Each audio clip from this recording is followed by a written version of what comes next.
하나님 말씀은 갈라디아서 4장 8절부터 11절입니다. 갈라디아서 4장 8절로 11절 우리 한 목소리로 읽겠습니다. 시작. 그러나 너희가 그때에는 하나님을 알지 못하여 본질상 하나님이 아닌 자들에게 종노릇하였더니 이제는 너희가 하나님을 알 뿐 아니라 더욱이 하나님이 아신 바 되었거늘 어찌하여 다시 약하고 천박한 초등학문으로 돌아가서 다시 그들에게 종노릇하려 하느냐. 너희가 날과 달과 절개와 해를 삼가 지키니 내가 너희를 위하여 수고한 것이 헛될까 두려워하노라. 아멘. 오늘은 갈라디아서 강의 28번째 시간입니다. 지난 시간에 이어서 헛될까 두려워하노라 라는 제목으로 하나님 말씀 나눌 때에 하나님의 은혜가 함께할 뿐만 아니라 하나님의 기준이 선명하게 비춰질 수 있기를 주님의 이름으로 축복합니다. 여러분, 예수 믿는 사람은 예수 믿기 전과 예수 믿은 후가 분명히 나누어지는 사람들입니다. 그래서 예수 믿는 사람은 예수 믿기 전의 상태와 예수 믿은 이후의 상태가 분명한 구별이 있어야 되는 겁니다. 예수 믿기 예전에는 하나님을 알지 못해서 본질상 하나님이 아닌 자들에게 종노릇했습니다. 하나님 아닌 자들에게 종노릇한 것이 이제 우상 숭배로 나타나는 겁니다. 여러분, 우상 숭배는 하나님의 진리를 진리로 인정하지 않고 거짓을 진리 삼아서 피조물을 조물주보다 더 경배하는 것을 말하는 겁니다. 꼭 어떤 우상을 만들어 놓고 절하는 것만 우상 숭배가 아니라 하나님이 진리가 아니면 그분은 우상을 섬기는 겁니다. 왜냐하면 거짓을 따라가고 있기 때문에. 거짓이 그 사람에겐 진리가 된 거예요. 그럼 거짓이 뭐냐? 여러분, 하나님 없는 것 자체가 거짓입니다. 하나님 없으면 거짓입니다. 아멘. 나에게 하나님 없으면 내 존재가 거짓이라고요. 내 언어에 하나님 없으면 내 언어는 거짓말이에요. 내가 진실을 말한다고 할지라도 하나님이 없으면 거짓이에요. 여러분, 하나님 없는 게 거짓이에요. 그러면 피조물을 조물주보다 더 경배하게 돼 있어요. 그게 우상 숭배예요. 문제는 이렇게 우상 숭배하는 상태, 즉 하나님 없는 상태에 있으면 결국 하나님의 진노 혹은 하나님의 심판이 임한다는 거예요. 그래서 하나님 없는 상태가 그냥 하나님의 진노 아래에 있는 상태인 것을 우리가 알아야 돼요. 로마서 1장 18절 세 번역으로 읽을 건데요. 하나님의 진노가 불의한 행동으로 진리를 가로막는 사람의 온갖 불경건함과 불의함을 겨냥하여 하늘로부터 나타납니다. 하나님의 진노가, 하나님의 심판이 결국 하나님 없는 자들 가운데, 하나님 없는 세상에 그 하나님의 진노가, 하나님의 심판이 임하게 돼 있어요. 그래서 하나님 없는 인간의 현실, 하나님 없는 세상의 현실은요, 하나님의 진노 아래에 있는 거예요. 하나님의 심판 아래에 있는 거예요. 아멘.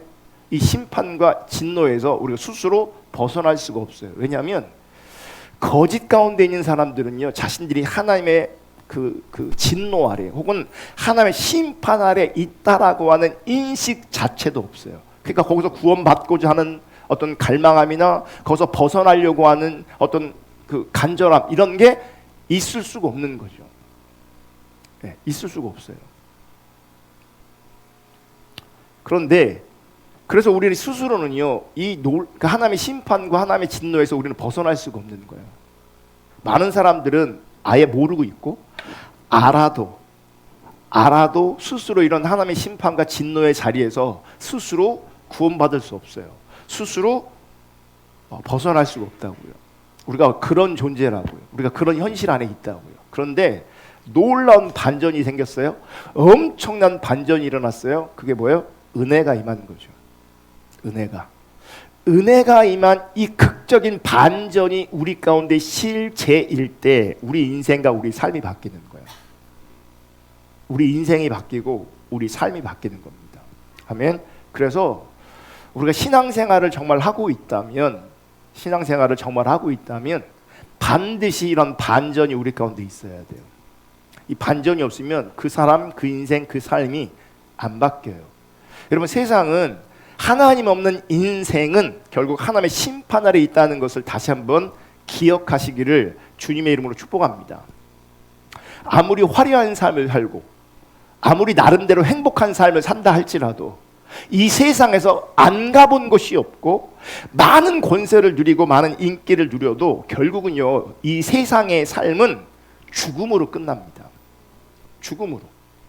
화려해도 결국은 죽음이라고요. 나름 행복했어도 결과는 그냥 죽음으로 끝나는 거죠. 죽음으로 끝나면 그나마 다행이지만 성경은 죽음으로 끝나는 게 아니라 하나님의 진노가 있다, 하나님의 심판이 있다라고 분명히 말씀하고 있어요. 아멘. 여러분, 예수를 믿으면 내 인생이 화려하지 않을 수 있습니다. 예수를 믿지만 때로는 내 삶을 돌아볼 때 내 삶이, 내 인생이 너무 초라해 보일 수도 있습니다.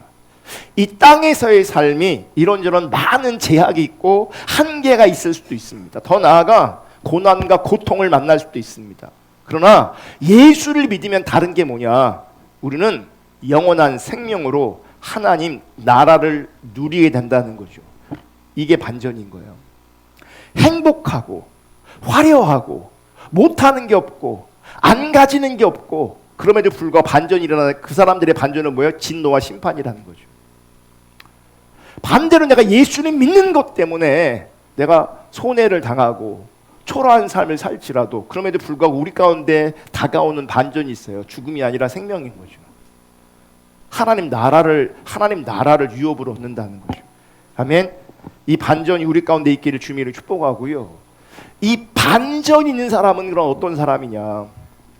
예수 그리스도의 십자가 외에는 자랑할 것이 없는 사람입니다. 즉 온전한 예수의 사람이 되는 거죠. 이 반전이 실제면요, 예수의 사람이 되고, 예수의 사람이 된다는 건 예수님만 자랑하는 사람이 되는 거예요. 나의 어떠함을 자랑하는 게 아니라고요.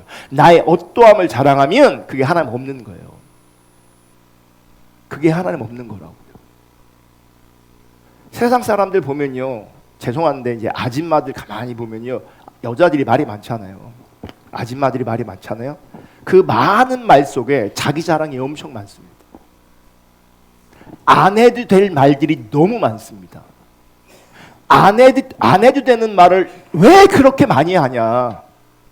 왜 자기 자랑을 그렇게 많이 하냐? 예수의 사람이 아니기 때문에 그런 겁니다. 그 속에 예수가 없기 때문에 그렇습니다. 여러분, 예수를 믿으면요, 내가 해야 될 말과 하지 말아야 될 말이 이렇게 필터링이 돼요. 이게 안 되면 예수가 없는 거예요. 이게 안 되면 예수가 없기 때문에 절제가 안 되는 거예요. 우리 스스로는, 우리 본능은 절제가 안 되는 거거든요. 인격체이신 예수가 함께할 때, 그분을 내가 인식할 때 그곳에서 이 절제라는 것이 작동이 되는 거예요. 해야 될 말, 하지 말아야 될 말, 이게 구분이 안 되는 분들은 주님이 없는 거예요. 주님이 없기 때문에 그러는 거예요. 반전이 일어나면 예수의 사람이 돼요. 예수의 사람은 예수님만 자랑해요. 예수님의 은혜와 사랑만 자랑해요. 아멘. 그럼 보세요. 우리를 돌아볼 때, 나를 돌아볼 때 이렇게 예전과 지금이 구별된 반전이 있는가? 내가 분명히 교회 다니고 있고 신앙생활하고 있는데 신앙생활도 오래 했는데 이 반전의 삶이 있는가를 분명하게 돌아보셔야 돼요. 자, 오늘 본문 9절을 보겠습니다. 9절 있습니다. 시작. 이제는 너희가 하나님을 알 뿐 아니라 더욱이 하나님이 아신 바 되었거늘 어찌하여 다시 약하고 천박한 초등학문으로 돌아가서 다시 그들에게 종노릇하려 하느냐. 말씀을 잘 보시면 하나님을 알 뿐만 아니라 하나님이 아신 바 되었다. 하나님이 아신 바, 이게 뭐야? 하나님 우리를 아신다는 거잖아요. 여러분, 우리는요, 우리가 하나님을 알아야 돼요. 우리가 하나님을 알아야 돼요. 또한 하나님이 우리를 아신 바 돼야 돼요. 근데 문제는 이거예요. 나는 하나님을 안다고 말할 수 있는데 하나님은 나를 모른다고 할 수 있는 거예요. 그러면 사실 내가 주님을 안다고 하는 것도 사실은 아는 게 아니었던 거예요. 내가 주님을 알고 주님이 나를 알아야 돼요. 이게 관계인 거예요. 그래서 하나님 말하는 거예요. 예전에는 하나님 몰랐는데 하나님 너희가 몰라. 이제는 반전이 일어났으면 너희가 하나님을 알 뿐 아니라 더욱이 하나님이 아신 바 되어진다. 근데 우리 현실에는 이런 일이 가능해요. 나는 하나님을 안다고 말하는데 하나님은 내가 너를 몰라. 이런 일이 가능하다고요. 마태복음 7장 21절부터 23절 나더러 주여 주여 하는 자마다 다 천국에 들어갈 것이 아니요. 자, 주여 주여 했다는 얘기는 교회 다녔다는 얘기고 신앙생활 했다는 얘기예요. 맞아요? 틀려요? 맞죠? 네, 교회 다녔어요. 신앙생활 했단 말이에요. 근데 그 사람들에게 말하는 거예요. 그러니까 세상 사람들한테 말하는 게 아니라 교회 다니는 사람들한테, 신앙생활 하고 있는 사람들한테 얘기하는 거예요. 이 사람들한테 다 천국에 들어갈 것이 아니요. 이 얘기는 뭐예요? 교회 다닌다고 다 천국 가는 게 아니라는 거예요. 믿는다고 내가 인정하고 믿는다고 고백한다고 다 천국 가는 게 아니에요. 그러니까 이 자리에서도 천국 못 갈 사람이 있다는 거예요. 다만 하늘에 계신 내 아버지의 뜻대로 행하는 자라야 들어가리라. 그러니까 주여 주여 한다고 천국 가는 게 아니라 하늘에 계신 내 아버지의 뜻대로 행해야 천국 간다. 이렇게 말해요. 그러면서 22절 그날에 많은 사람이 나더러 이르되 적지 않은 사람이에요. 어떻게 말해요? 많은 사람이래요. 많은 사람이 주여 주여 우리가 주의 이름으로 선지자 노릇하며 주의 이름으로 귀신을 쫓아내며 주의 이름으로 많은 권능을 행하지 아니하였나이까 하리니 그때에 내가 그들에게 밝히 말하되 내가 너희를 도무지 알지 못하니 불법을 행하는 자들아 내게서 떠나가라 하니라. 여기서 주여 주여 하는 사람은 어떤 사람들이었냐면 성경을 보면 그 단순히 교회만 왔다 갔다 하는 사람이 아니에요. 그들은 주의 이름으로 선지자 노릇했던 사람이에요. 이 얘기 뭐겠어요? 교회 일 열심히 한 거예요. 목사 되고 전도사 되고 권사 되고 장로 되고 전도도 열심히 하고 이렇게 뭐요? 예, 이게 다 선지자 노릇 했다고 말할 수 있는 거예요. 사역한 거예요. 예, 예, 풀타임 사역을 했던 예, 평신도 사역을 했던 사역을 한 거란 말이에요. 또 주의 이름으로 뭐도 쫓아내요? 귀신도 쫓아내요. 주의 이름으로. 주의 이름으로 많은 권능을 행했어요. 그러니까 단순히 교회만 왔다 갔다 한 게 아니라 선지자 노릇하고 귀신 쫓아내고 권능을 행했다고요. 권능을. 근데 이런 사람들을 향해서 예수님 뭐라 그래요? 내가 너를 도무지 알지 못한다. 불법을 행하는 자들은 내게서 떠나가라. 봐요. 그러니까 선지자 노릇하고 귀신 쫓아내고 많은 권능을 행했어요. 이걸 우리식으로 얘기하면 현대 우리식으로 적용하면 주의 이름으로 내가 대형 예배당을 건축했습니다. 주의 이름으로 책도 냈습니다. 주의 이름으로 선한 일도 했습니다. 주의 이름으로 각종 가르치는 일과 부흥의 강사로 세미나 강사로 섬겼습니다. 이 정도 되면요 누가 봐도 우리 시대에 귀하게 쓰시는 하나님의 종이에요. 누가 봐도. 근데 그런 자들을 향해서도 하나님 뭐라고 말씀하실 수 있냐면 내가 너를 도무지 알지 못한다. 불법을 행하는 자들아. 그러니까 주의 이름으로 선지자 노릇하고 주의 이름으로 귀신 쫓아내고 주의 이름으로 권능을 행하고 주의 이름으로 대형 예배당을 건축하고 주의 이름으로 책을 내고 주의 이름으로 선한 일도 하고 주의 이름으로 각종 가르치는 일과 세미나 강사로 활약해도 주님이 모를 수 있다는 거예요. 이 얘기는 지금 나열한 것들은 본질이 아니라는 거예요. 지금 이게 본질이 아니에요. 그런데 오늘날 목사든 평신도든 자기를 드러내고 자랑할 때 요 구조 안에서 자랑하고 있어요. 내가 뭐 했다, 내가 뭐 했다, 뭐 했을 때 이런 걸 경험했다 등등등등등등. 자기 업적을 자랑하고 있다고요. 근데 그게 본질이 아니라고요. 자기는 믿음이 있고 자기는 주님을 뜨겁게 사랑하고 자기는 주님을 안다고 확신할지 모르겠지만 지금 나열한 것들을 근거로 하고 있다면 하나님이 내가 너 몰라 그럴 가능성이 엄청 커요. 본인은 주님 안다고 생각하겠죠. 근데 주님은 내가 너를 몰라 그래요. 지금 나열한 것들은 본질이 아니에요. 본질은 주님의 말씀을 듣고 행하는 거예요. 다만 하늘에 계신 내 아버지의 뜻대로 행하는 것, 그게 본질이에요. 아멘. 그럼 하나님의 뜻이 뭐예요? 하나님 뜻이 뭐예요? 아들을 보고 믿는 자에게 영생을 주시는 것이 하나님의 뜻이거든요. 그러니까 참된 믿음을 가지고 참된 믿음을 통하여 영생을 가지는 것, 생명을 가지는 것, 그게 하나님의 뜻이에요. 아멘. 근데 그 영생을 성경은 뭐라고 말하고 있냐면 우리 주 예수 그리스도를 아는 것이 생명이다. 그러니까 하나님의 뜻은 뭐예요? 예수 그리스도를 알고 사랑하는, 우리가 신앙의 본질이라고 말하는 주님을 알고 주님을 사랑하는 거예요. 그러면 이 본질 아닌 것들, 그러니까 뭐 선지자 노릇하고 귀신 쫓아내고 많은 권능을 행하는 것, 이게 은사로서 우리 가운데 주어질 수도 있지만 더 중요한 하나님의 뜻에, 하나님의 기준에 순종함이 나온다고요. 이거는 삶으로 나오고요, 이건 관계로 나오는 거예요. 그런데 자기의 자원으로, 인간의 자원으로 자신의 율법 지킴과 자신의 신비 체험과 자신의 영적 체험과 자신의 영적인 지식들로 무장하고 있으면서, 그럼 자기는 마치 능력 있는 주의 종이나 되는 것처럼 인식하고, 그럼 자기는 당연히 믿음 있는 것이고 자기는 당연히 주님을 안다고 생각하는 그들이 하나님 관점에서는 불법을 행하는 자예요. 거짓 선지자라고요. 내가 너희를 도무지 알지 못한다는 것이죠. 그러므로 중요한 것은, 내가 주님을 아는 것도 참 중요하지만 정말 중요한 것은 주님이 나를 아셔야 돼요. 하나님이 나를 안다고 말해야 돼요. 주님이 나를 아셔야 된다고요. 그러니까 내가 주님을 알고 주님이 나를 아시는 그 관계에서 반전이 일어난다고요. 그게 반전이라고요. 그럼 따라오는 열매가 있어요. 오늘은 이제 지금 복습하는 차원에서 안 읽었지만 하나님은 열매를 보시고, 거짓 선지자와 참 선지자, 참 신앙과 거짓 신앙을 구별하신다고요. 귀신 쫓아내는 게 참이 아니에요. 선지자 노릇하는 게 참이 아니에요. 많은 권능을 행하는 게 참이 아니에요. 성경이 말하는 진짜 열매, 그게 나온다고요. 참된 신앙 안에서. 아멘.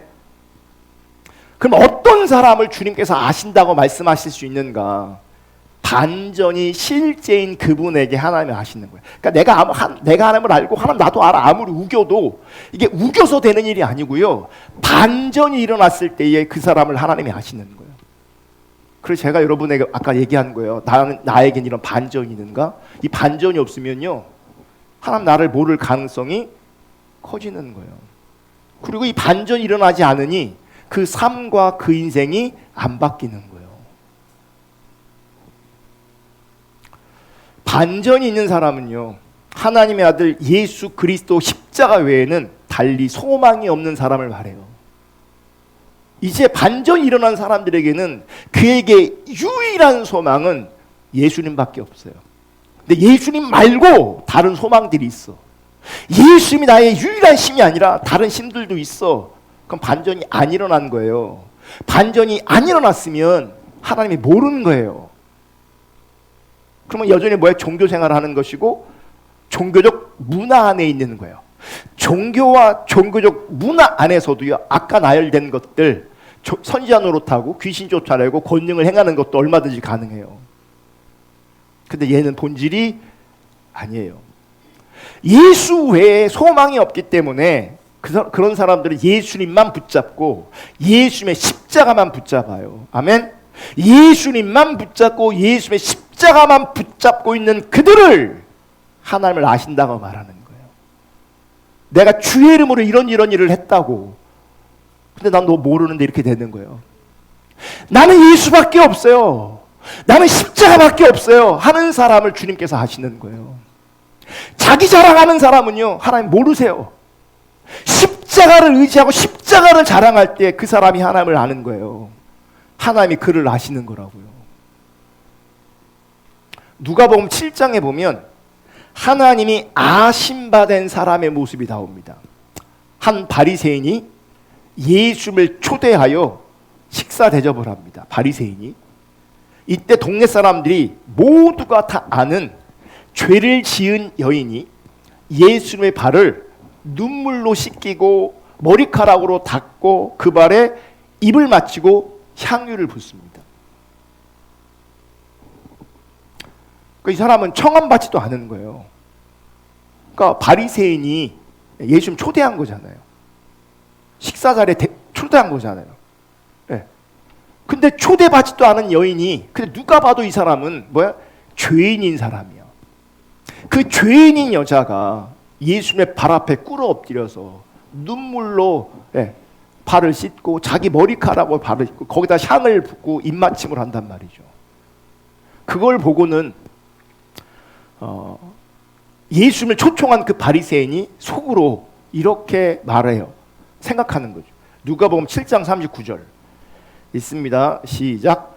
예수를 청한 바리새인이 그것을 보고 마음에 이르되 이 사람이 만일 선지자라면 자기를 만지는 이 여자가 누구며 어떠한 자 곧 죄인인 줄을 알았으리라 하거늘. 이 얘기 뭔지 아세요? 아, 이 사람 선지자 아니네. 이 사람 선지자 아니네. 왜요? 선지자였다면 저 여자가 얼마나 큰 죄인인지 알았을 것인데, 그리고 저 여자가 죄인인 것을 알았다면 자기 발 앞에 혹은 자기 근처에도 오지 못하게 했을 것인데, 선지자 아니라는 얘기예요. 근데 이런 생각을 속으로 한 이 마음을 예수님은 다 아셨어요. 여러분, 예수님은 우리를 지으신 창조주이시기 때문에 우리의 마음을 다 아십니다. 그러므로 기억하세요. 우리는 사람은 속일 수 있지만 하나님 절대 못 속여요. 우리가 사람은 속일 수, 하나님 절대 속일 수 없다는 거 여러분 인식하셔야 돼요. 그래서 보이지 않는 하나님 앞에, 나를 다 아시는 하나님 앞에 있어야 우리가 하나님 뜻대로 살 수 있어요. 근데 사람 앞에서 눈가림만 하는 사람들이 있어요. 네. 그런 사람은요, 진실한 것도 아니고, 그런 사람은요, 반전이 없어요. 하나님 모르는 거예요. 그게 여러분, 정말 하나님을 다 아십니다. 그러니까 다 아시는 하나님 앞에 내가 존재할 수 있기를 주님의 이름으로 축복합니다. 다 아신다니까요. 네. 내가 이 사람 저 사람 우리 가족까지 다 속일 수 있고, 우리 지체들도 내가 다 속일 수 있어요. 그게 효과가 있을 수 있어요. 왜냐하면 사람 모르니까. 우리는 그 마음을, 그 생각을 모르거든요. 기억하세요. 하나님 다 아세요. 여러분들의 부도덕적인 삶을, 부적절한 삶을, 그 타락한 삶을, 그 자기 중립적인 삶을, 사람 가려서 상대하는 그런 삶을 하나님 다 아세요. 다 아세요. 사람의 눈을 피해 있다고 성공하는 게 아니에요. 사람의 눈을 피했다고 여러분 안전한 게 아니라는 걸 기억하셔야 돼요. 하나님 다 아세요. 요즘은 사람들이 교만해 갖고요, 하나님 없는 것처럼 살아요. 정말 하나님 없이 살아요. 얼마나 교만한지. 진노 아래 있는 거예요. 그 하나님의 심판 아래 있는 거예요. 바리새인의 그 속마음을 다 아시는 예수님이 이제 그 바리새인에게 다시 묻습니다. 500데나리온 빚진 자가 있고 50데나리온 빚진 자가 있는데 둘 다 갚을 능력이 없어서 둘 다 탕감을 해준다면 누가 더 탕감해 준 사람을 사랑하겠느냐, 이렇게 물어요. 누가복음 7장 42절 다 같이 읽습니다. 시작. 갚을 것이 없으므로 둘 다 탕감하여 주었으니 둘 중에 누가 그를 더 사랑하겠느냐. 여러분, 참고로 한 데나리온은 하루 일당에 해당되는 거예요. 그러면 50데나리온은 두 달이 채 못 되는 임금이 되겠죠. 500데나리온은 20개월치 임금이 되는 겁니다. 그럼 쉽게 말하면, 아주 쉽게 말하면 50데나리온은 쉽게 말해서 두 달치 임금이고 500데나리온은 2년치 임금이 되는 거죠. 근데 누구는 두 달치 임금을 갚지 못했고 누구는 2년치 임금을 갚지 못했어요. 둘 다 갚을 능력이 없어요. 그래서 탕감해 줬어요. 그러면 누가 더 탕감해 준 사람을 사랑하겠느냐. 이건 비유예요. 비유라서 이 사랑이란 말을 예수님께서는 일부러 하고 계시는 거예요. 일부러. 이렇게 물었더니 바리새인 시몬은 43절에 이렇게 대답해요. 이게 되게 상식적이에요. 있습니다. 시작. 시몬이 대답하여 이르되 내 생각에는 많이 탕감함을 받은 자니이다. 이르시되 내 판단이 옳다. 이거는 상식적인 거죠. 상식적인 거잖아요. 자, 이렇게 말씀하시면서 바리새인과 죄인인 여인을 이제 비교해서 말씀하시는 거예요. 여러분, 바리새인은요, 자기 의로 살아가는 사람이요. 자기 의로, 자기 잘난 맛으로, 자기 자랑으로 사는 사람이에요. 그러니까 입만 열면 뭐요? 종교로 포장해서, 신앙으로 포장해서, 사역으로 포장해서 자기 자랑합니다. 결국 자기 자랑이에요. 하나님을 높이는 게 아니라 자기가 뭘 했다는 거예요. 자기가 뭘 소유했다는 거예요. 하나님이 드러나지 않고요. 자기가 드러나요. 자기가. 그래서 자기 의로 살아가는 사람이에요. 그러니까 자기 의로 살아가는 사람이기 때문에 죄를 용서해 주는 그 은혜와 그 사랑을 잘 몰라요. 그러니 예수님을 사랑할 수 있어요, 없어요? 없어요. 자기 의에 충만한 사람은요, 예수님 절대 사랑할 수 없습니다. 자기를 사랑하고 자기 중심적인 삶을 사는 사람들은요, 예수님 사랑하는 거 안 됩니다. 근데 이 바리새인, 자기 중심적인 사람, 자기를 사랑하는 사람은 종교적이기 때문에 하나님을 사랑하는 것 같은 모양과 감정을 만들어냅니다. 그걸 만들어내면서 자기 스스로 나는 하나님을 사랑해 라고 여깁니다. 이제 구제불능이 되는 거예요. 하나님이 심각하게 다루지 않으시면요, 이 자기 사랑, 이 자기 착각에서 해영할 수 없습니다. 왜냐하면 열심히 하고 있지, 자기의 감정은 지금 하나님을 사랑하고 있어요. 근데 하나님 관점에서는요, 실제 하나님 사랑할 수 없어요. 그러니까 본인은 하나님 안다고 말하겠지만 하나님은 내가 너 몰라, 이런 일이 벌어지는 거예요. 귀신 쫓아내면서 선지자 노릇하면서 많은 권능을 행하면서 내가 얼마나 주님 사랑하는지 아냐? 이거 얼마나 많이 사람들에게 어필했겠어요.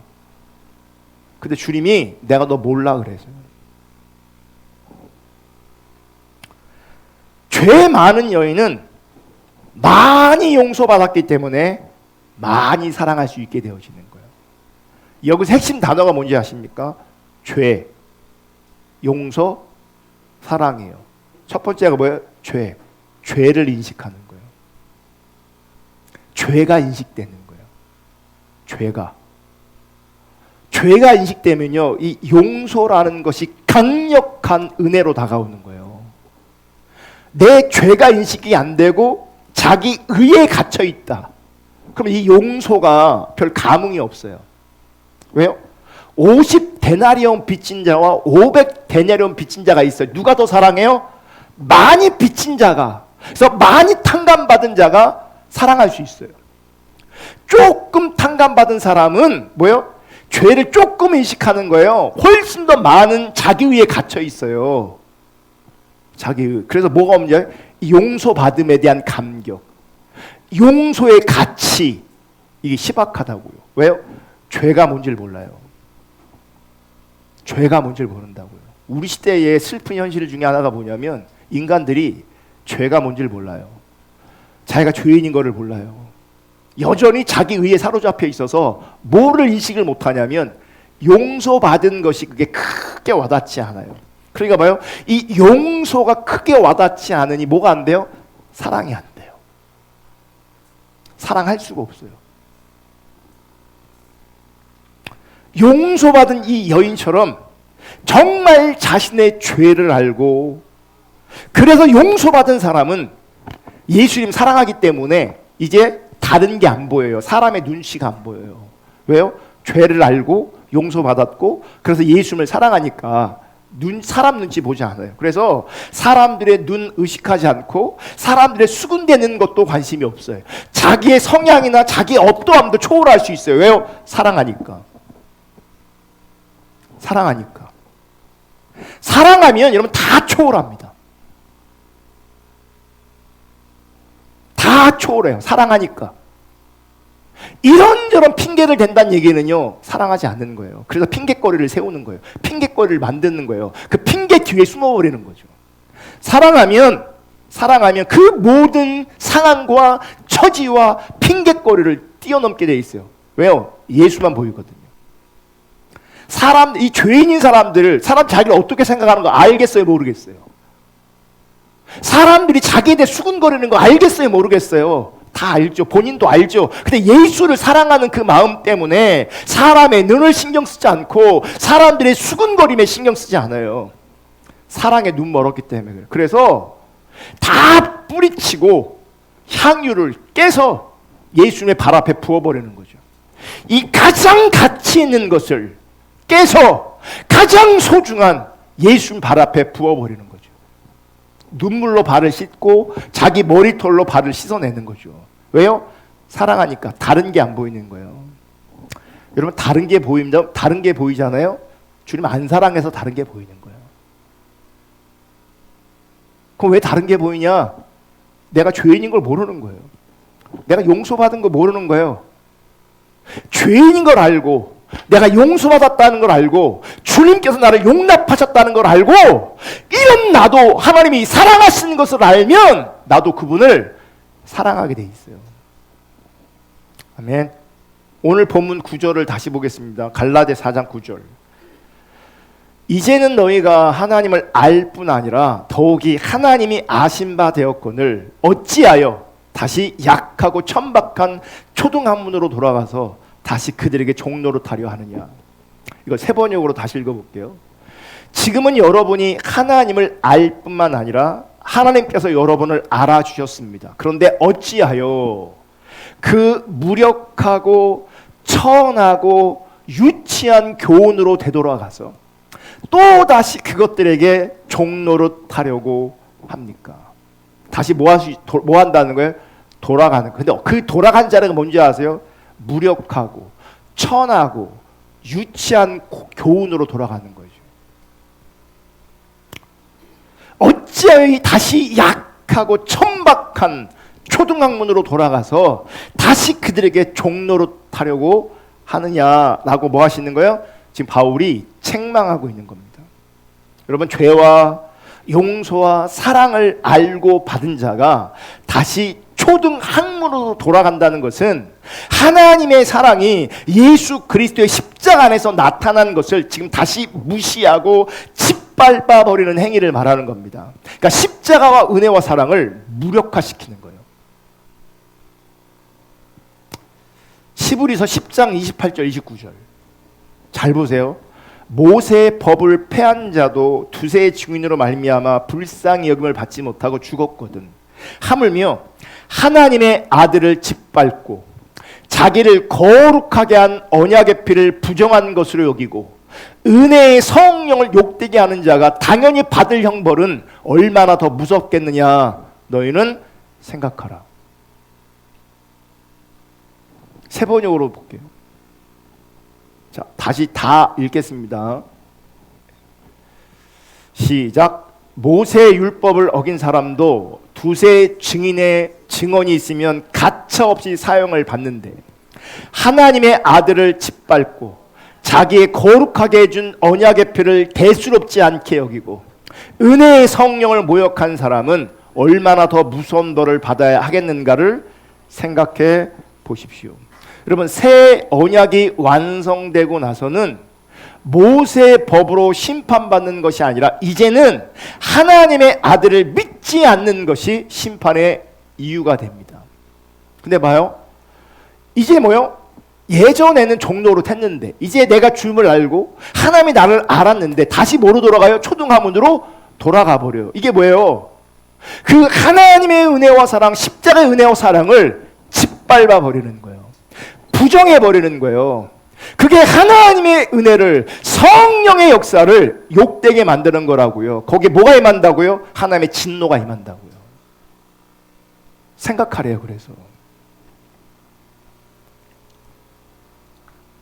예수 그리스도의 십자가만이 구원의 능력임을 믿지 않는, 그래서 모든 율법주의, 금욕주의, 신비주의, 영지주의, 인본주의, 그리고 이 땅에 성경적이지 않은 이 땅의 이단들 다 약하고 천박한 초등학문이고요. 우리가 그리로 돌아가면 그게 뭐겠어요?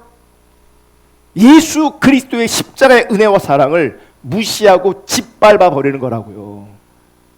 그게 거기에는 더 무서운 형벌이 있다고 분명히 성경은 말하고 있는 거예요. 여러분, 교회만 다니지 마시고 정말 참된 신앙 할 수 있기를 주님의 이름으로 축복합니다. 왜 이들이 천박한 초등학문으로 다시 돌아가는가? 십자가의 은혜와 사랑을 무시하고 짓밟아 버리고 무력화시키는가? 갈라디아 교회는 그렇게 되게 된 강력한 이유 중에 하나가 뭐냐면 율법주의예요. 그러니까 신앙이 왜곡되는 거예요. 신앙이 변질된 거예요. 변질된 거죠. 자, 오늘 보면 10절.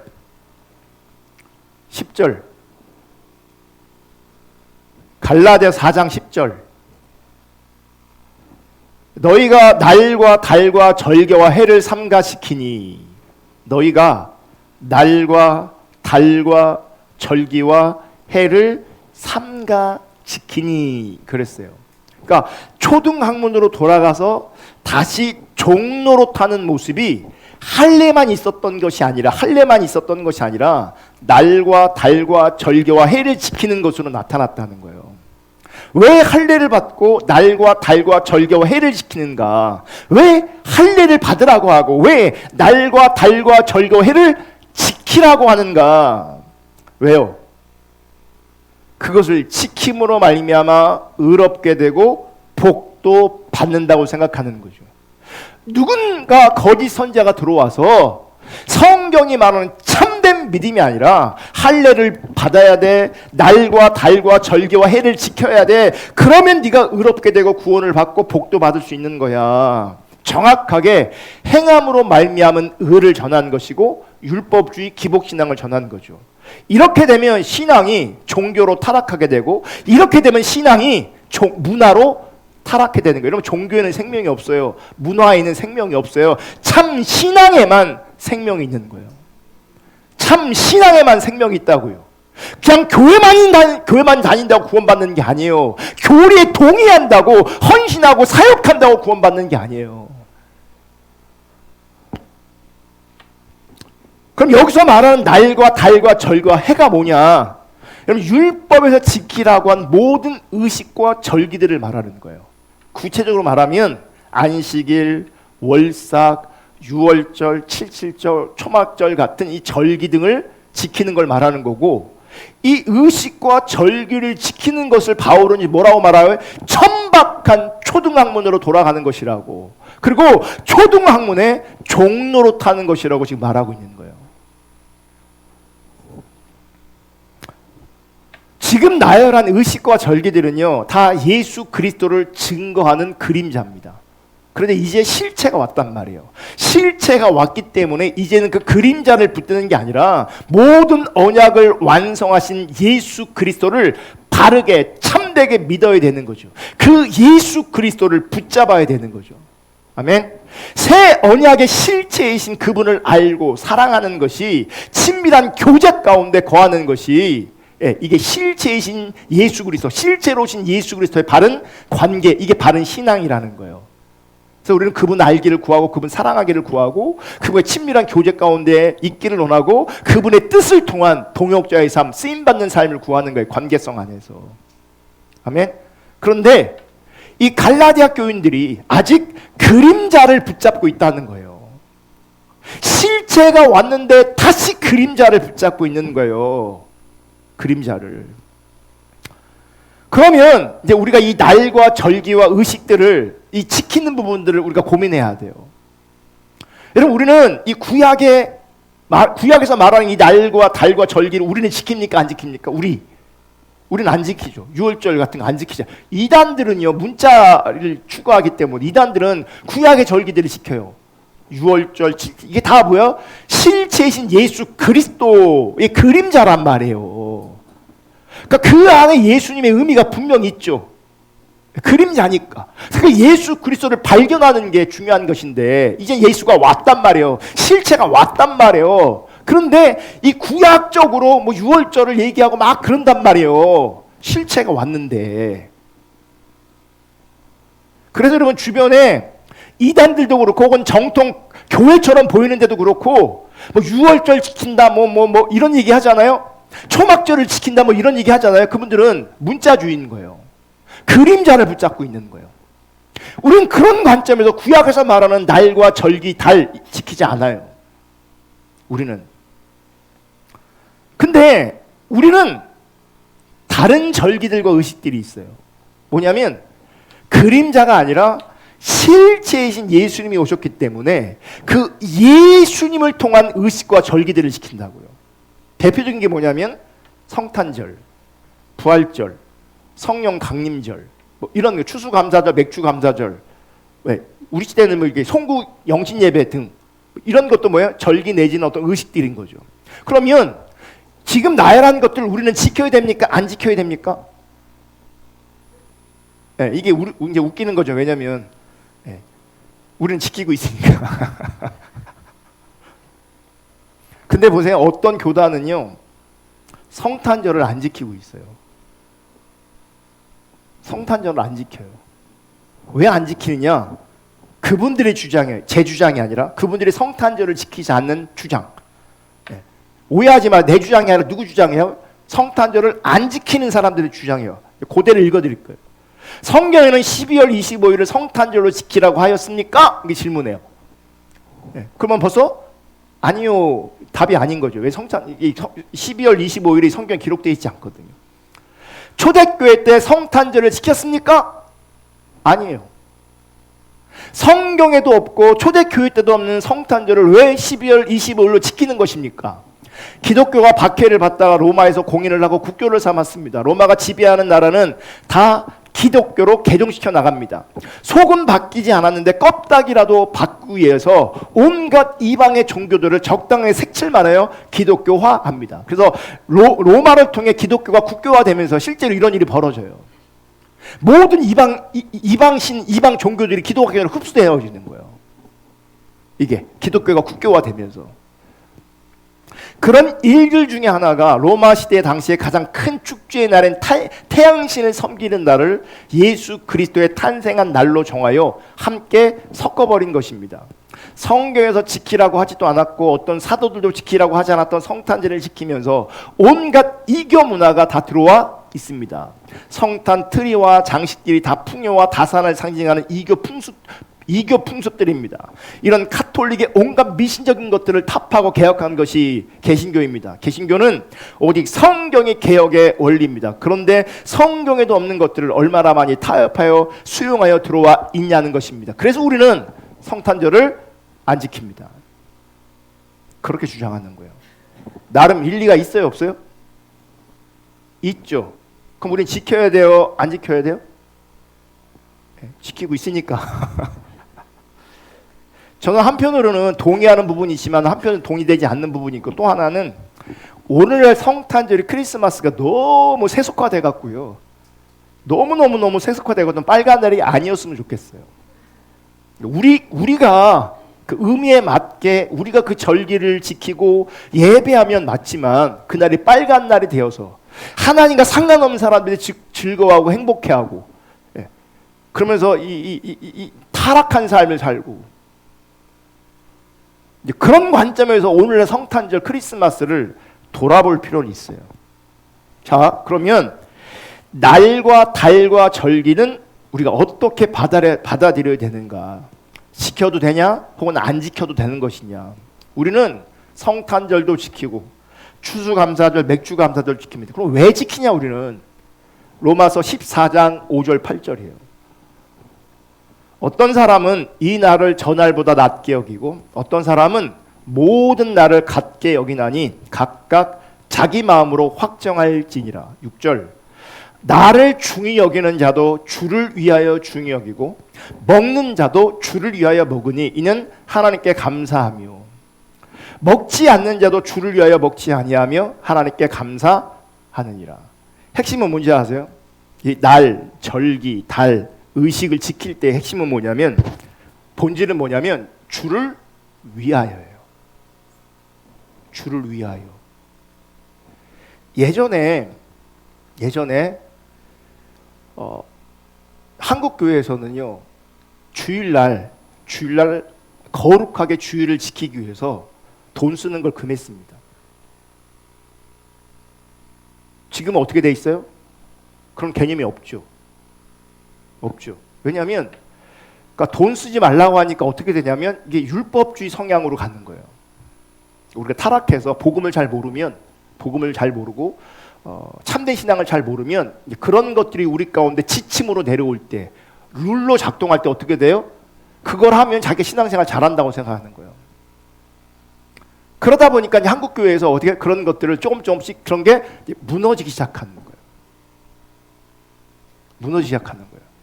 예전에는요, 이런 간증들 많았어요. 군대 갔는데 고참들이 혹은 그 장군들이, 그 지휘관들이 회식 때 술을 줘요. 그러면 과거 우리 믿음의 선배들은 어떻게 했어요? 두드려 맞는 일이 있어도요, 우린 절대 술 못 먹습니다, 안 먹습니다 해서 두드려 맞았어요. 술 먹는 거, 술 안 먹는 거 두드려 맞았다고요, 옛날에는. 근데 시간이 흐르면서 술 먹는 게 죄냐 죄가 아니냐 이제 논쟁들이 되고 고민거리가 되고, 그러면서 많은 사람들이 뭐예요? 술 먹는 게 죄가 아니다라고 정의를 내리기 시작했어요. 아름아름 몰래 교회 안에서 많은 사람들이 술 먹기 시작했습니다. 근데 이 술 먹음이 이제는요, 이제 아주 자연스럽게 드러납니다. 옛날에는 말도 못 끊었어요. 왜냐면 먹으면 죄라고 인식돼 갖고. 말도 못 끊어. 이제는 피곤한데 한 잔씩 해요. 피곤한데 한 잔 하면 피곤이 풀려요. 막 서슴없이 막 얘기합니다. 지금은 제가 뭘 얘기하냐면 옛날이 잘했다라고 말하는 게 아니에요. 안식일에, 주일에 돈 안 쓰고 술 안 먹고, 그런 것들이 율법주의 성향을 가지게 되어지면 그게 뭐예요? 도리어 자기 의가 돼버려요. 그러는 바람에 어느 순간부터 그게 율법주의가 뭐 이렇게 비판하고 복음 얘기하다 보니까 어떻게 돼요? 하나둘씩 이제 무너지기 시작했어요. 무너지기 시작하다 보니까 어떻게 되는 줄 아세요? 방종이 들어와요. 방종이. 경계가 무너진다고요. 경계가 없어진다고요. 또 다른 부작용이 생겼는데 이제는 예수 믿느냐 예수 안 믿느냐가 구별이 안 되는 거예요. 구별을 분명하게 하면 거짓 신앙으로 넘어가고, 구별을 좀 느슨하게 하면 어떻게 되는 거예요? 경계가 무너져 버려요. 경계가. 이런 시대에 살아가고 있어요. 그러니까 지금 세상은 더 어둡고 더 캄캄한 시대예요. 그러면 율법주의적인 관점이 아니라 주를 위하여, 주를 살아가기 때문에 참신앙의 삶, 참신앙의 열매가 더 분명하고 더 구체적으로 우리 삶 가운데 드러나야 돼요. 스스로 주를 위해서 뭐 해야 되는 거예요? 내가 절제하는 삶을 살아야 되고, 주를 드러내고, 니네와 나는 달라. 우리는 거룩한 삶을 살아. 우리는 성결한 삶을 살아. 율법주의가 아니라 주님과 관계성 안에서 우리의 신앙을 분명하게 드러내는 그런 시대에 우리가 직면하고 있다고요. 같이 술 먹으면서 전도가 안 돼요, 이제. 어떻게 전도가 되겠어요? 똑같은데. 지금 저는 먹어도 되냐 안 먹어도 되냐 이 논쟁을 하고 있는 게 아니에요. 시대를 보면 예수 믿는 하나님의 사람으로서의 정체성이 더 분명해져야 되는 거예요. 아멘. 무슨 얘기 알겠죠? 주일날 돈 쓰는 문제에 대해서 옛날에 짜장면 사 먹지도 못했는데 이게 풀어졌단 말이에요. 어느 순간 조금.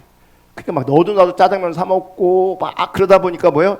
이 주일을 거룩하게 지킨다는 개념 자체가 같이 무너져 버리는 거예요. 그럼 어떻게 해야 돼요? 다시 세워야 되는 거예요. 다시 내 육신의 소욕을 절제하고 육신의 쾌락을 절제하고 어떻게 하는 거예요? 더 주님 생각하고 주님 바라보고 주님 예배하고 주님 높이는 자리로 우리가 나아가야 되는 거죠. 누구를 위해서? 주를 위해서. 아이고. 중요한 핵심은 이겁니다. 그 날과 달과 절기 등등 이런 것의 핵심은 주를 위해서 지키는 거예요. 주를 위해서. 지금 바울이 지적하는 날과 달과 절기는 뭐냐면 율법주의 가치관으로 돌아가는 것을 경고하고 있는 거예요. 근데 참된 신앙에서 참된 복음에서 떠나면 날과 달과 절기가 뭘로 되는 거예요? 율법주의로 가는 거예요. 거짓 신앙으로 가는 거예요. 그래서 그런 관점으로 날과 달과 절기 의식을 지키는 것을 지금 경고하고 있는 거예요. 여러분, 거짓 신앙은요, 율법주의 신앙은요, 기복 신앙은요, 결국 주를 위해서 하는 게 아니에요. 자기를 위해서 하는 거예요. 자기 만족을 위해서 하는 거예요. 여러분, 자기 만족을 위해 신앙생활하면요, 본질을 가르쳐도 그분은 거짓이에요. 신앙은 나를 위해 하는 게 아니에요. 주를 위해서 하는 거예요. 말과 모양은 하나님을 위하고 주님을 위하는 것처럼 보여도 결국은 주님을 위한 것이 아니라 자기를 위한 거예요. 그래서 자기를 위한 그 신앙의 토대 위에서 선지자 노릇하고 귀신 쫓아내고 많은 권능을 행해도 거짓이에요. 자기를 위해서 한 거기 때문에. 그러니까 자기를 위해서 신앙생활 하기 때문에 뭐가 바뀌겠냐고요.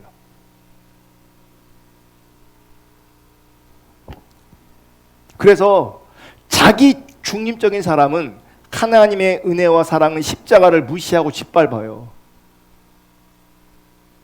더 큰 심판과 진노가 임하는 거예요.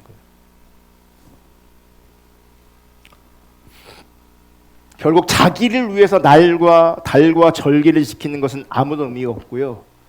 아무 의미가 없는 정도가 아니라 사실은 그리스도와 상관없게 되어집니다. PPT는 없는데 갈라디아서 5장 4절 5장을 강의할 때 다시 한번 언급하겠지만 율법 안에서 의롭다함을 얻으려고 하는 너희는 그리스도에게서 끊어지고 은혜에서 떨어진 자로다.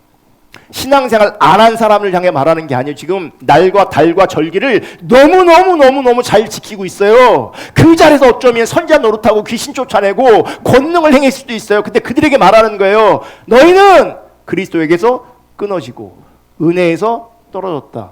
구원이 없어요. 그들에게 기다리는 건 심판이고 진노예요. 그래서 우리는 분명하게 참 신앙과 거짓 신앙을 알아야 되고요. 특별히 의식과 본질의 관계를 알아야 돼요. 의식이 뭡니까? 날과 절기와 달, 이 의식들을 지키는 겁니다. 중요한 것은 이 날과 달과 절기가 우리가 신앙의 본질이라고 말하는 하나님을 알고 사랑하는 것을 담는 그릇으로서의 역할을 해야 된다는 거죠. 그릇. 그래서 하나님을 알고 사랑하는 신앙의 본질이 없으면 이 날과 달과 절기를 지키는 것은 아무런 의미가 없는 거예요. 그래서 율법주의 가치관이 우리 가운데 있잖아요. 나를 지켜, 절기를 지켜, 달을 지켜, 의식을 해. 결국 아무런 의미가 없잖아요. 그 아무런 의미가 없는 신앙생활을 계속 하고 있어요. 결국 그분은요, 주님 떠나게 돼 있어요. 교회는 안 떠날 수 있지만 상태적으로 주님을 떠나게 돼 있어요. 제가 깜짝 놀라는 것은 우리 교회를 포함해서 말하는 거예요. 그렇게 오래 말씀을 들었는데 어떤 사람들은 시간이 가면 갈수록 거꾸로 갑니다. 상태가 거꾸로 갑니다. 그렇게 하나님 사랑을 얘기했는데도 불구하고 세상을 더 사랑합니다. 그렇게 하나님 중심을 얘기했는데 자기 중심에서 벗어나질 못합니다. 그러면 그가 하고 있는 신앙생활 아무런 의미가 없습니다. 사실은 그렇게 신앙생활 하잖아요. 그 내면은 더 강박해지고 더 굳어집니다. 왜냐하면 이미 하나님으로부터 오는 하늘에서부터 오는 은혜와 어떤 사랑으로 내가 만져짐 되고 내가 감사하고 감격하는 것이 아니라 이미 세상의 맛을 봤어요. 세상의 맛을 보잖아요. 이제 끊어내는 게 어려워요. 여기서 술 먹는 분들 그거 끊어내는 거 어려워요. 잘 안 끊어질 겁니다. 근데 끊으셔야 합니다. 피곤하면 술 먹지 마시고 바카스를 드세요. 대체물이 분명히 있는데, 대안이 있는데 더 구별돼야 된다니까요. 그 구별됨이 또 자기 의로 나타나면 안 된다고요.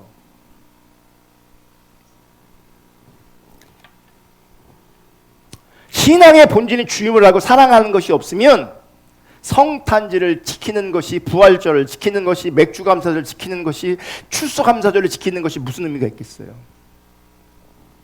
또 어떤 사람들은 주님을 알고 사랑하는 것이 없으면서 나름대로 이게 성경적인 겁니다 라고 해서 성탄절을 안 지키면 그게 또 무슨 의미가 있겠어요?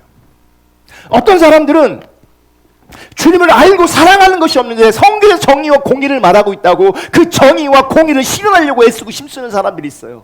근데 주님을 알고 사랑하는 게 없으면 그 정의를 구함이, 그 공의를 구함이 이것도 아무것도 아니에요.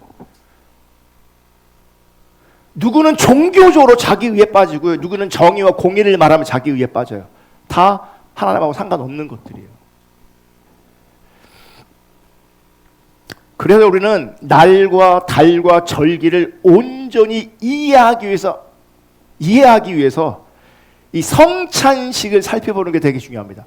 그래서 성찬식 정신, 이게 중요한 거예요. 여러분 성경을 보시면 예수님께 직접 명하신 의식이 하나 있어요. 유일하게 명령하신 의식이 있어요. 의식, 성찬식이에요. 고린도전서 11장 23절 26절. 내가 너희에게 전한 것은 주께 받은 것이니 곧 주 예수께서 잡히시던 밤에 떡을 가시사 축사하시고 떼어 이러시되 너희는 이것은 너희를 위하는 내 몸이니 이것을 위하여 나를 기념하라. 기념하래요. 19회 또한 그와 같이 잔을 가지시고 이르시되 이 잔은 내 피로 세운 새 언약이니 이것을 행하여 마실 때마다 나를 기념하라 하셨으니 너희가 이 떡을 먹으며 이 잔을 마실 때마다 주의 죽으심을 그가 오실 때까지 전하는 것이라. 주님께서 유일하게 명령하신 것이 성찬식인데 성찬식의 핵심이 뭐예요? 기념하는 것이에요. 그럼 기념하는 게 뭐냐? 기억하는 것이에요. 기억. 그래서 이 기념하다라는 이 헬라어 말 뜻 안에 뭐가 있냐면 기억하다라는 뜻이 있어요. 기념하는 것은 기억하는 거예요. 아멘.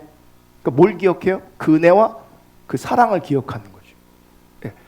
부부가 그 배우자의 생일이 됐어, 뭐 결혼 기념일이 됐어. 그럼 꽃다발 같은 거 선물 줄 수도 있잖아요. 그죠? 여기서 핵심은 뭔지 아세요? 선물이 핵심이 아니에요. 그 사랑이 핵심인 거예요. 그 은혜를, 그 사랑을, 나랑 결혼해줘서 고마워. 그걸 기억해 주는 게 이제 뭐예요? 핵심인데 잔소리 안 들으려고 뭐예요? 꽃다발 뜩 갖다 줘. 네. 그거면 이건 의미가 없는 거라고요. 핵심은 뭐예요? 기억하는 거라고요. 기억하는. 그럼 이렇게 말하면 이래. 야, 꽃이 뭐가 중요하냐? 내가 기억하는 게 중요하지. 네. 근데 인간은 그렇지가 않아요. 그래서 뭐 하는 거예요? 성찬식을 통해서 기념하고 기억해라. 이렇게 작동되는 거예요. 말만 안 해요. 말만 안 해요. 뭘 기억하는 거냐 그러면 새 언약을 완성하신 십자가의 은혜와 사랑을 기억하는 겁니다. 아멘. 그래서 구약에서 말하는 절기와 의식도 뭐예요? 지켜내는 것에 의미가 있는 게 아니라 기억하는 것에 의미가 있고 기념하는 것에 의미가 있는 거예요. 구약에서도. 자, 신명기 5장 15절. 너는 기억하라. 뭘 기억하라 하는지 보세요. 내가 애굽 땅에서 종되었더니 내 하나님 여호와가 강한 손과 편팔로 거기서 너를 인도하여 내었나니 그러므로 내 하나님 여호와가 내게 명령하여 안식일을 지키라. 안식일을 통해서 기억하라는 거죠. 그럼 안식일을 통해 뭘 기억하는 겁니까? 우리의 죄인됨과 하나님의 은혜와 사랑, 이걸 기억하라는 거예요. 그냥 기억하지 않아요. 뭐요? 안식일을 통해서 기억하는 거예요. 신명기 8장 2절. 내 하나님 여호와께서 이 40년 동안에 내게 광야길을 걷게 하신 것을 뭐 하라고요? 기억해야 돼요. 그럼 기억하는 게 신앙생활이에요. 이는 너를 낮추시며 너를 시험하사 내 마음이 어떠하지 그 명령을 지키는지 지키지 않는지 알게 하려 하십니다. 기억하는 자가 하나님 뜻 가운데 하나님 명령 가운데 뭐 하게 돼 있어요? 순종하게 돼 있어요. 그게 뭘로 드러나는 거예요? 의식과 절기와 날과 달로 드러나게 돼 있다고요. 신명기 8장 18절. 내 하나님 여호와를 기억하라. 그가 내게 재물 얻을 능력을 주셨습니다. 이같이 하심은 내 조상들에게 맹세하신 언약을 오늘과 같이 이루려 하십니다. 그러니까 하나님과 관계성에서 아주 중요한 게 뭐예요? 하나님 여호와를 기억하는 거예요. 7절, 9장 7절. 너는 광야에서 내 하나님 여호와를 경노하게 하던 일을 잊지 말고 기억하라. 하나님 분노하게 했던 것도 뭐 하라는 거야? 기억하라는 거예요. 내가 애굽 땅에 나오던 날부터 이곳에 이르기까지 늘 여호와를 뭐예요? 거역하였을 때. 우리 인간도 이렇게 늘 거역했던 자, 하나님이 어떤 일을 하셨는지, 왜 분노하셨는지 이거 다 뭐 하라고요? 기억하라고요. 자, 신명기 16장 3절, 이제 6월절에 관한 말씀 안에 있는 건데, 유교봉을 그것과 함께 먹지 말고 이래 동안은 무교봉 곧 고난의 떡을 그것과 함께 먹으라. 이는 내가 애굽 땅에서 급히 나왔음이니 이같이 행하여 내 평생에 항상 내가 애굽 땅에서 나온 날을 뭐하여? 기억할 것이니라. 애굽 땅에서 나온 것을 기억할, 평생에. 16장 12절, 너는 애굽에서 종되었던 것을 기억하고 이 규례를 지켜 행하라. 그러니까 날과 달과 절기, 의식을 통해서 뭘 기억하는 거예요? 핵심은 뭔지 아세요? 우리의 종, 우리 죄인됨, 그리고 하나님의 은혜, 하나님의 구원을 늘 기억하라는 얘기예요. 아멘. 절기를 통해서, 의식을 통해 하나님의 은혜와 사랑을 기억하라고 말씀하시는 거예요. 아멘. 근데 의식이나 절기를 통해서 기억하는 걸 넘어서 이제 하나님은 삶으로 기억하라고 말하는 거예요. 삶으로. 신명기 24장 17절 22절, 우리가 진짜 많이 이렇게 인용했던 말씀들인데 그 설명은 제가 길게 안 할 거예요. 너는 객이나 고아의 송사를 억울하게 하지 말며 과부의 옷을 전당답지 말라. 너는 애굽에서 종되었던 일과 내 하나님 여호와께서 내게 거기서 속량하신 것을 기억하라. 이러므로 내가 내게 이 일을 행하라 명령하라. 행해래요. 근데 이 행하는 걸 보면 의식과 절기 이게 아니에요. 삶이에요. 봐요. 19절, 내가 밭에서 곡식을 벨 때에 그 한 묻을 밭에 잃어버렸거든 다시 가서 가져오지 말고 나그네와 고아와 과부를 위하여 남겨두라. 이렇게 삶의 자리에서 연약한 자, 약한 자들을 위해서 내가 받은 은혜가 흘러가고 나누어지게 하라는 거예요. 그게 기억의 한 방편이 되는 거예요. 기억의 방식이 되는 거예요. 이건 삶으로 기억하는 거예요. 삶으로. 내 걸 나누면서, 내 물질을 나누고 내 시간을 나누면서 내가 그들을 사랑하고 섬기면서 은혜가 기억하는 거예요. 은혜를, 내가 받은 은혜를. 그리하면 내 하나님 여호와께서 내 손으로 하는 모든 일에 복을 내리시리라. 내가 내 감람나무를 떤 후에 그 가지를 다시 살피지 말고 그 남은 것과 객과 고아와 과부를 위하여 남겨두며 내가 내 포도원의 포도를 딴 후에 그 남은 것을 다시 따지 말고 객과 고아와 과부를 위하여 남겨두라. 너는 애굽 땅에서 종되었던 것을 기억하라. 이러므로 내가 내게 이 일을 행하라 명령하노라. 그래서 내가 하나님의 은혜를 기억하는 그 자리에서 항상 약한 곳, 낮은 곳을 생각해야 돼. 그게 은혜를 기억하는 거예요. 아멘. 그러니까 구약의 절기도 우리가 죄인입니다, 우리에게 주님의 은혜가 임했습니다 라고 하는 것을 기억하기 위해서 의식과 절기가 필요했던 거죠. 아멘. 더 나아가서 의식으로 끝나는 게 아니라 삶으로 그 하나님의 은혜가 기억되기를 원하시는 거예요. 그래서 인색한 사람은요, 하나님의 은혜가 없는 사람이에요. 인색한 사람은 하나님의 은혜를 기억하지 않는 거예요. 그건 예수가 없고 참 믿음이 아닌 거예요. 인색한 사람은. 민수기 10장 10절, 되게 중요한 말씀이 있어요. 잘 보세요. 이거 다 같이 읽겠습니다. 시작. 또 너희의 실학의 날과 너희가 정한 절기와 초하루에는 번제물을 드리고 화목 제물을 드리며 나팔을 불라. 그로 말미암아 너희 하나님이 너희를 기억하시리라. 나는 너희의 하나님 여호와니라. 자, 의식, 절기, 이게 왜 필요해요? 하나님의 은혜 사랑을 기억하기 위한 장치로 기억하라고 말씀하시잖아요.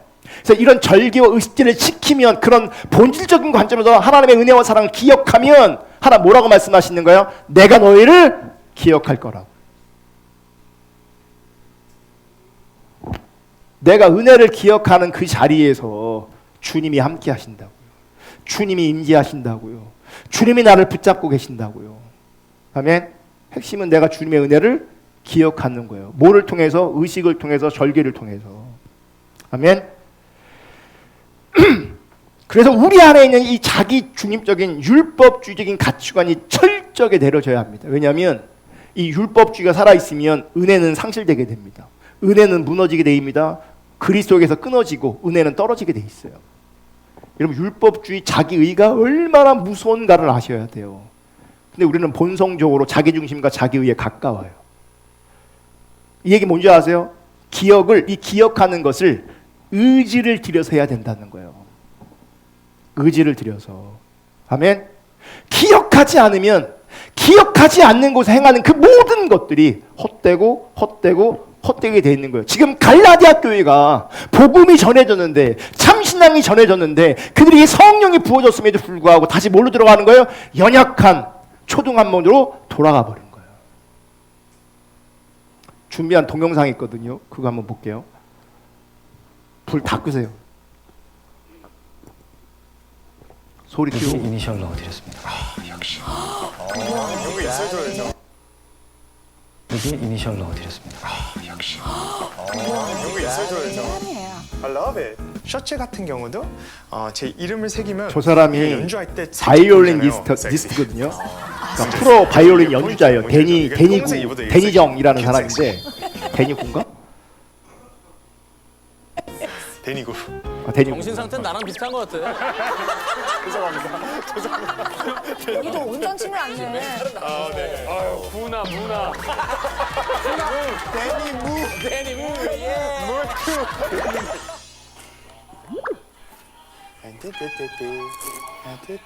연습한다. 아, 멋진 우와. 데니구 타임이다.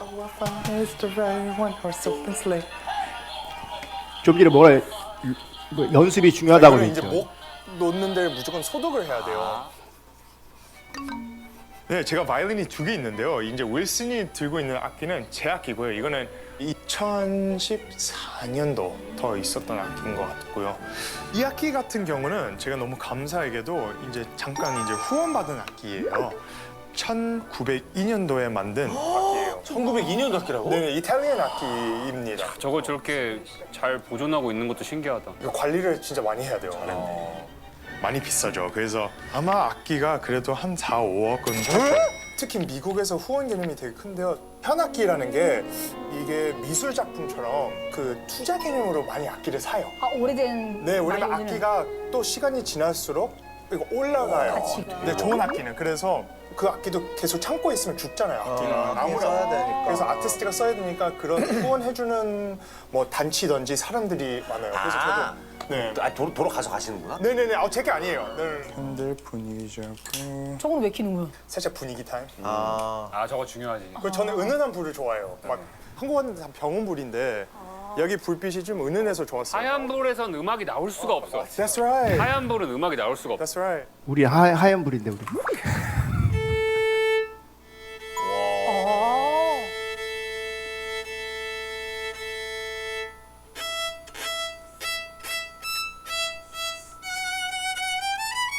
오케이, 이 스트링은 교체하는 걸로. 수트렉? 네, 이 스트링이 조금 살짝 물 먹은 소리가 나서. 나도 약간 그거 느꼈어. 형 고막에 물 찬 거 아니야? 중이형이야, 중이형. 샤워하면 깊었죠. 형 얼마 전에 아쿠아로빅 했잖아. 그래, 아까워도 지금까지 믿으네. 일주일 내내 바뀌었네. 줄을 직접 교체하네? 네네. 원래 바이올리스트는 다 직접 교체해요? 그쵸, 직접 교체할 줄 알아야죠. 네.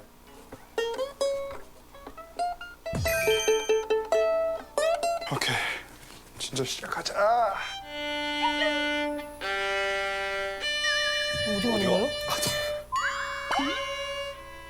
거울을 봐야 돼요. 왜? 그냥 처음 시작할 때 제 자세를 봐야 되니까 악기를 잡을 때 매일 몸이 다르잖아요. 우리가 일어날 때마다 몸이 다른 것처럼 그러면 이게 악기랑 다시 친해지는 그 버퍼 시간이 있어야 되는 것 같아요.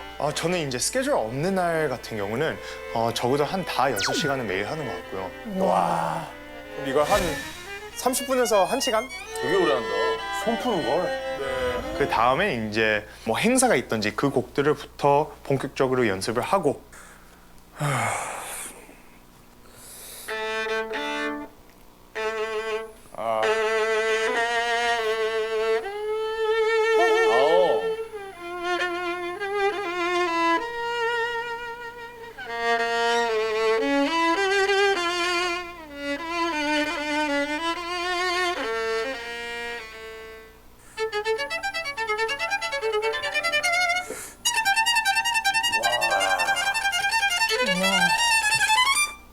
됐어요. 여기까지.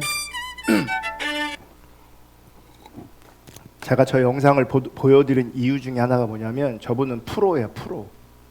프로인데 지금 그 내용 중에 잘 보시면 스케줄이 없으면 하루요 최소 5시간, 6시간 뭐예요?